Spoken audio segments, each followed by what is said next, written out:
Well, good morning. It's wonderful to be here, and I have to start. I don't know whether to thank or not our hosts for putting on the event last night. I got to bed a little later than I typically would, and I know from the sounds of the doors closing that I wasn't the only one who had a great time last night. So, thank you to our hosts for that terrific party. I'm really excited to be here. This is home for me. I grew up nearby, and I have deep roots in this community. My mother and father live about 40 miles south in Marin County. If you haven't been there, I would highly recommend a side trip. It's beautiful. My sister lives in neighboring Santa Rosa with her family, and my wife and I have friends who own a vineyard. So we love this area, and when the fires hit, we watch the news daily. Now, I'm fortunate to be able to say that no one in my family was impacted. This is a picture that was taken from my nephew's front porch. And the amazing thing was, his house was left untouched. It was completely spared. My sister, on the other hand, had a friend and a coworker who lost everything.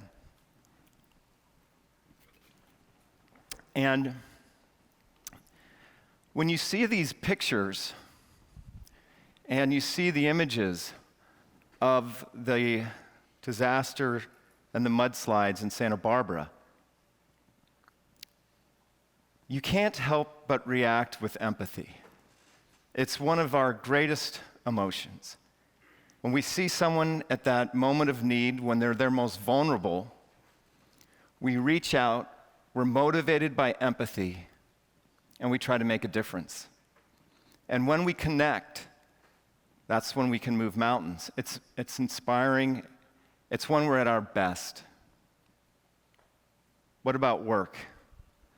We spend more than half of our waking adult life at work. Do we have those kinds of connections? I don't think so. I don't think we usually think of work as a place to demonstrate empathy. And I get it, right? It's the nuances of our relationships and the nature of the relationships with our managers. It's the competitive environment that we're in. Challenging partners and difficult customers, peer politics, all of these things kind of create an environment where we leave our weaknesses, our insecurities, and our most powerful connections, that empathy, we tend to leave them at the door. It's not our social self, it's more of our personal self. Now, I've worked at Microsoft for about 18 years. And at Microsoft, I would say empathy was not something that would be used to describe the culture. In fact, empathy would not be something, if you talk to my coworkers, that would say it was kind of core and key to our success. Microsoft's culture was built on the formidable personalities of our CEOs. I think this is well known.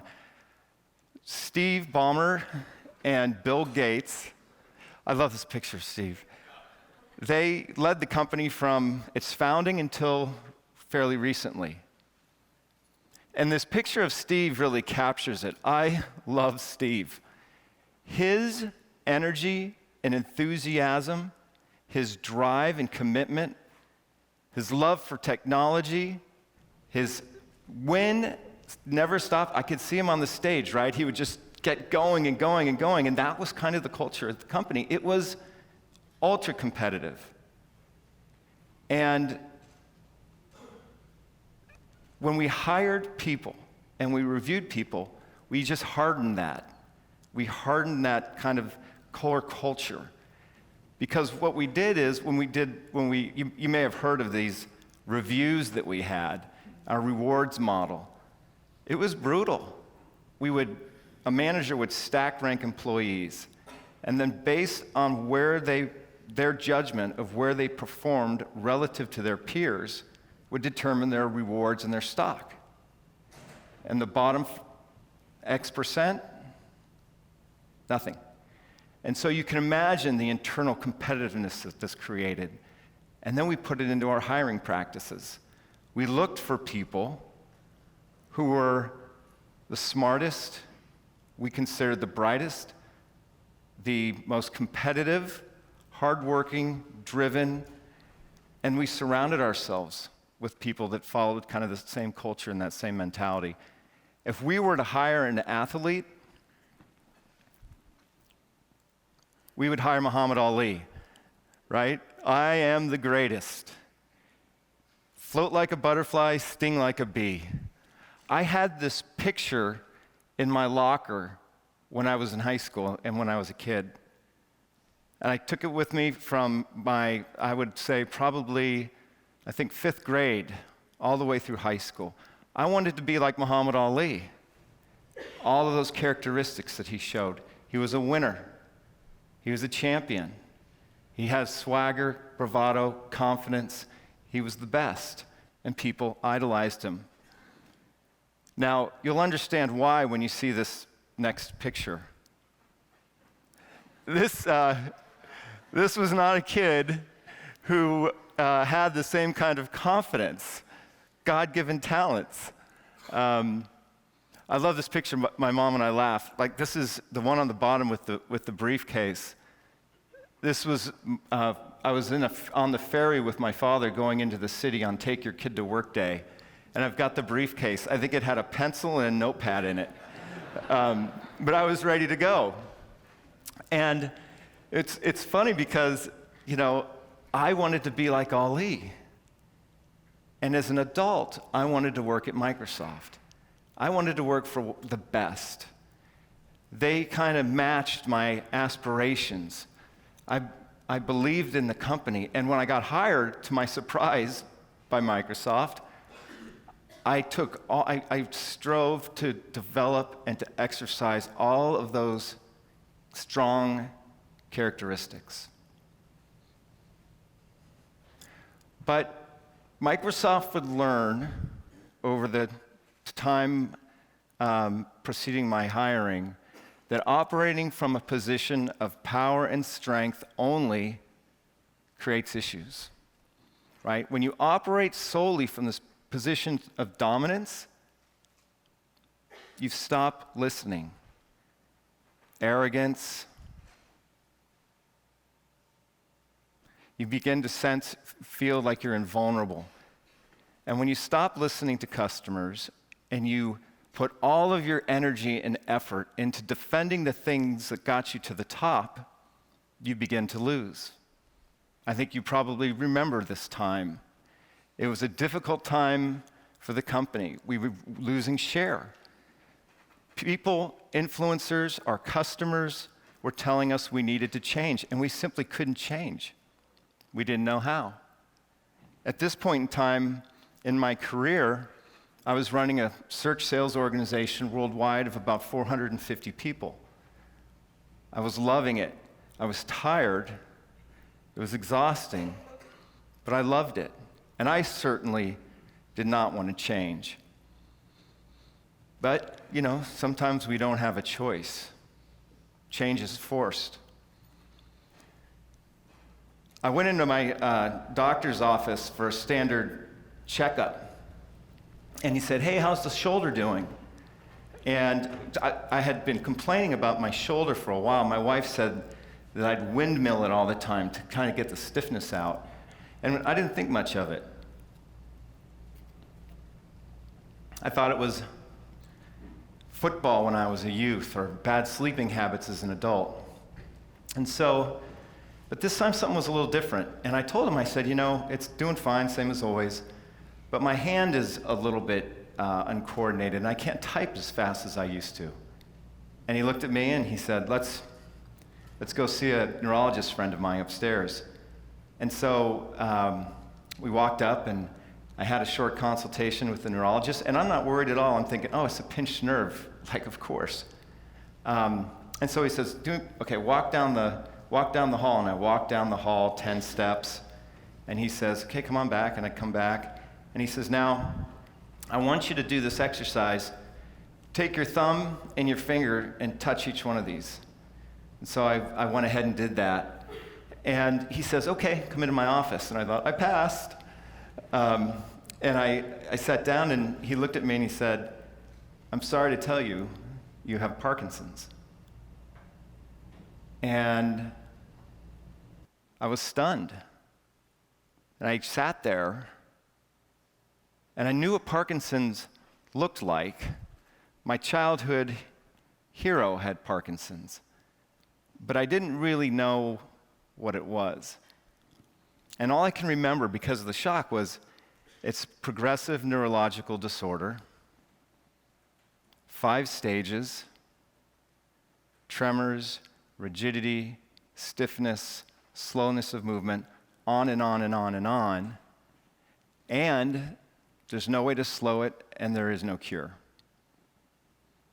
I went home, and I told my wife, and we just, after doing what you can imagine we decided we're not going to tell the kids, because I'm not strong enough to tell the kids at this point.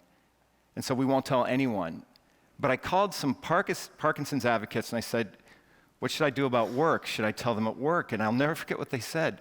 Both of them said, do not tell work, hide it for as long as you can. There's no room for empathy in corporate America. And so I did what I had been taught, what I had learned and emulated at Microsoft. I went back to work the next day. I didn't miss a day of work. I plowed ahead, and I hit it. I would put my hand under my leg when I was sitting in a meeting, when I would feel the tremors come. I stopped writing on whiteboards because my handwriting got so ineligible. I stopped going out and meeting with customers. I cut back on my travel. And I turned internal. And I just kind of waited. But the pressure was difficult. And I had to figure out a way out of this thing. What was I going to do? Well, about that time, Microsoft was kind of forced to admit that it needed a change. And Steve stepped down, and Satya Nadella was hired. Now, I knew Satya from when he was running Bing Engineering. He ran both the consumer-facing product, and he ran our ad platform, Bing Ads. And so I would take Satya on sales calls. And I knew he was really different from the typical Microsoft executive. He was more of a listener than a talker. He was more of a servant leadership style. But we were shocked, and we were wondering, why Satya? And what is he going to do? And how long is it going to take? It didn't take long. Satya started with culture. And you're not going to believe what was the key cornerstone. The cornerstone of our culture would be empathy. And Satya had learned from his life experiences with his young child, his son, with severe cerebral palsy, what empathy was all about.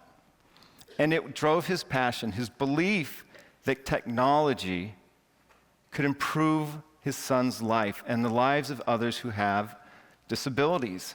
And he gathered the leadership together. Now, you've got to imagine this. This is a hardcore leadership team, right? They've been navigating and driving Microsoft for many, many, many years. And he told them that he wanted them to bring their authentic selves to work.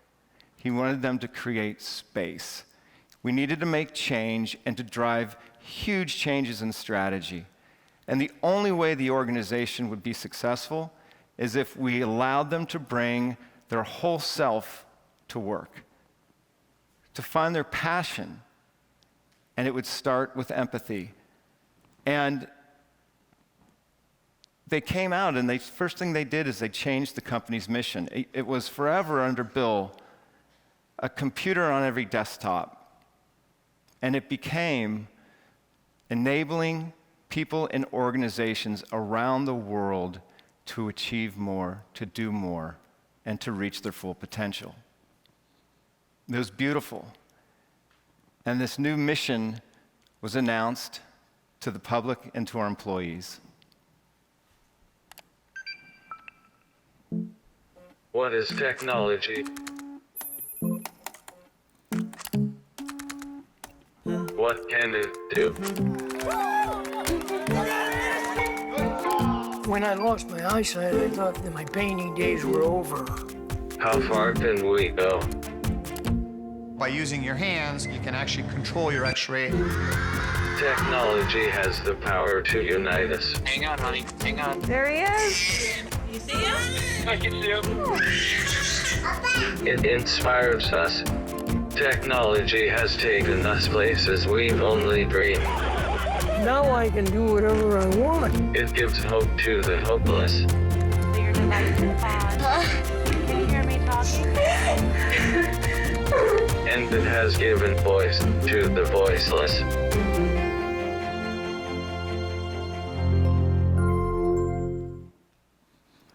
Man, it was liberating. It was...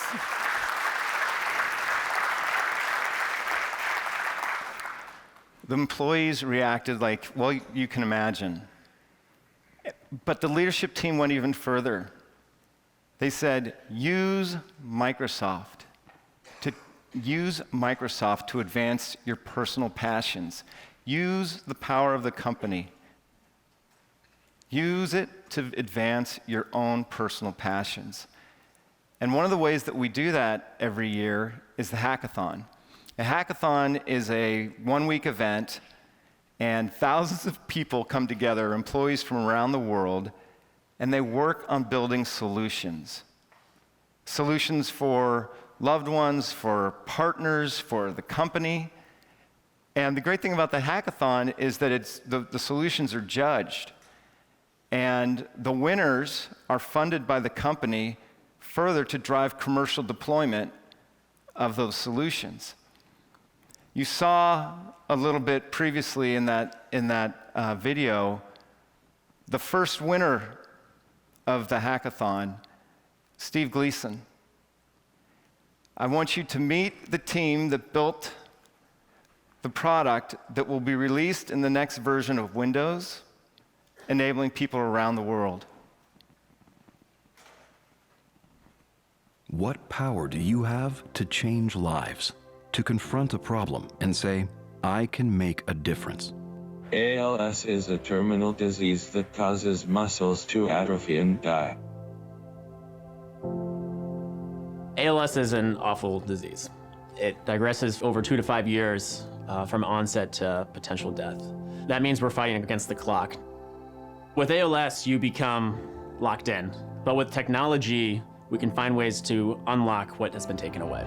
The work that started 3 years ago as a hackathon project continues today by a Microsoft team using technology to empower those with ALS. We sat down with some folks locally and we asked them the impact of ALS. As they discovered, sometimes a powerful solution comes in the blink of an eye. The goal of eye control is to allow people to use as much of the functionality of Windows as possible using just their eyes.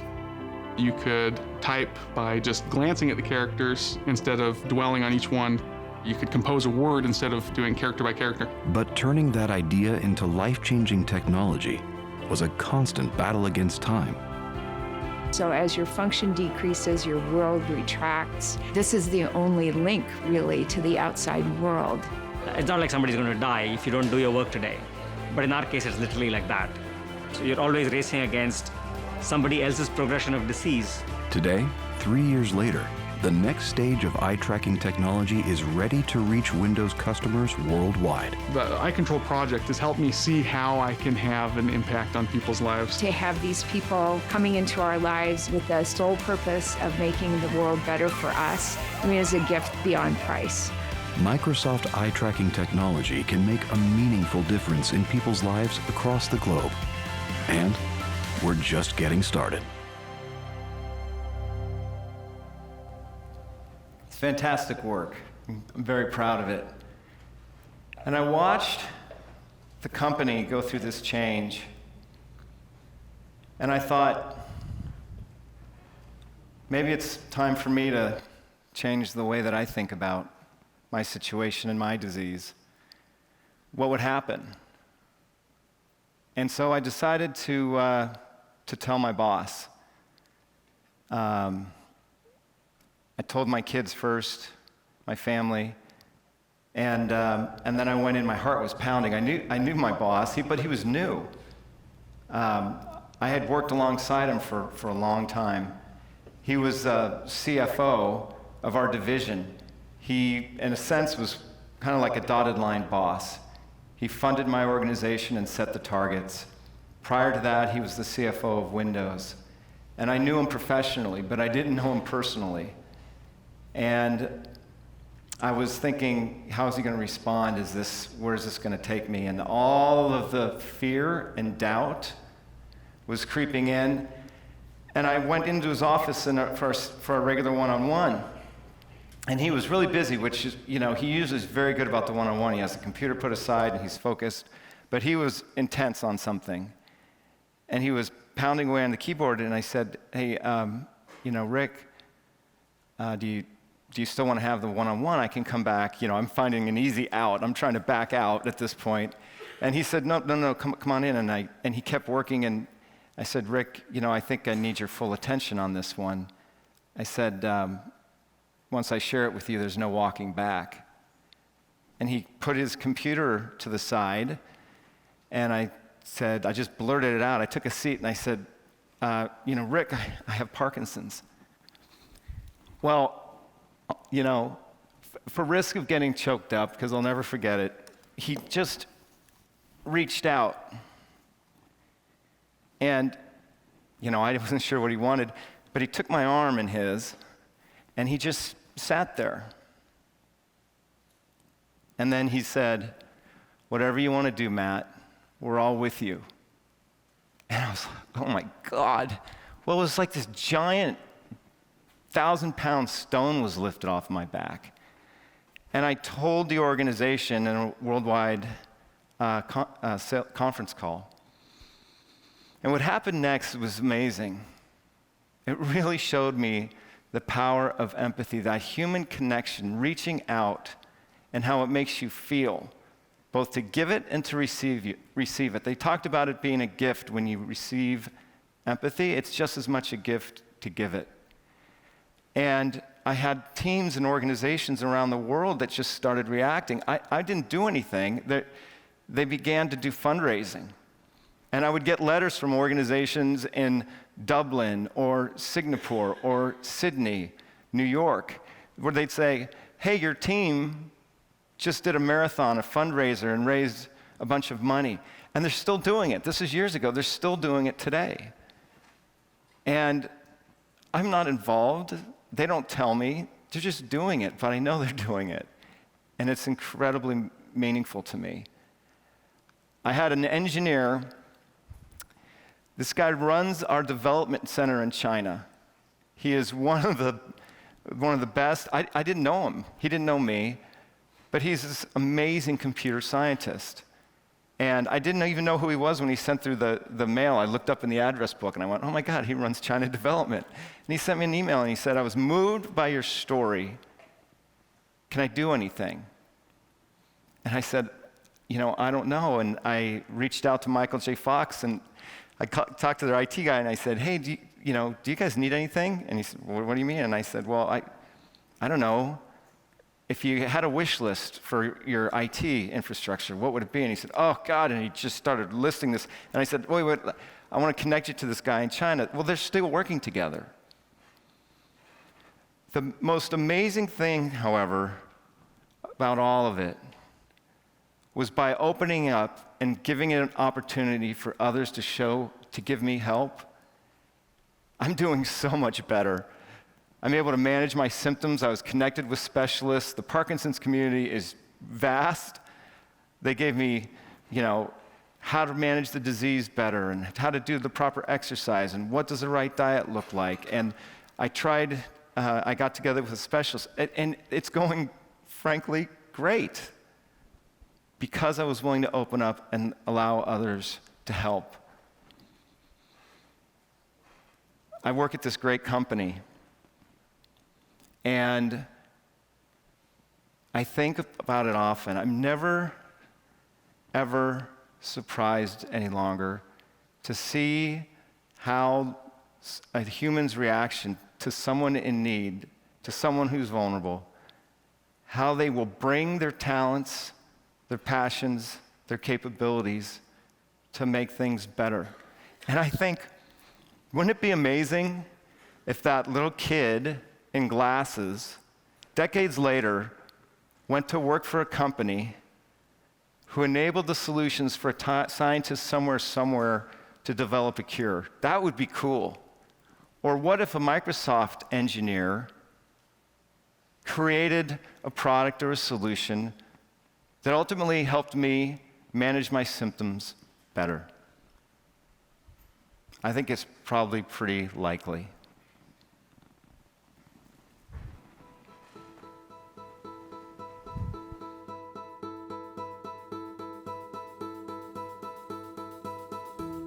Okay, right, I'm going to try and replicate this here. We're off to a great start. I tend to kind of just avoid doing sketching and writing now because it's not really worth it if you get something like that. Anything you could do that would just make my hand do what I want it to do and to be able to sign my name would be an incredible thing. How do we even just begin to help her overcome this particular symptom of her tremors and helping her be able to regain her writing ability, her drawing ability? So what I'm doing is I'm making a very rough prototype, and what this board does is I can connect into it through these wires, these tiny coin cell motors. So these motors will vibrate. I personally think that what this is doing is it's short-circuiting whatever feedback loop there is between the brain and the hand that's causing the tremors. So the idea is if you are distracted by the vibration, are you able to write better? I don't know. I don't know. It's affecting something. I don't quite know what's happening. I'm on to something, right? I'm on to something.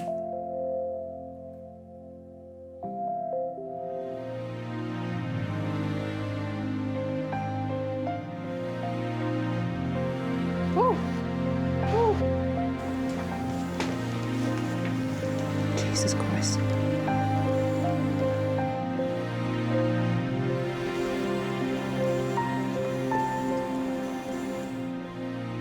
Oh my God. It makes me forget that I have a tremor.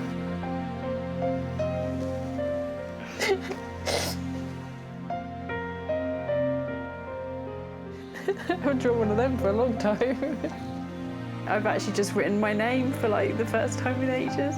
I can't believe it. Mum, it's called the Emma. Oh, brilliant. It's got my name on it. Right.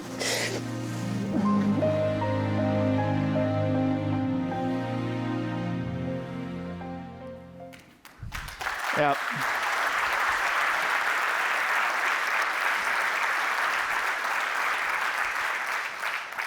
That feeling that you have when you reach out, when someone needs, when they are in vulnerable position, when they're,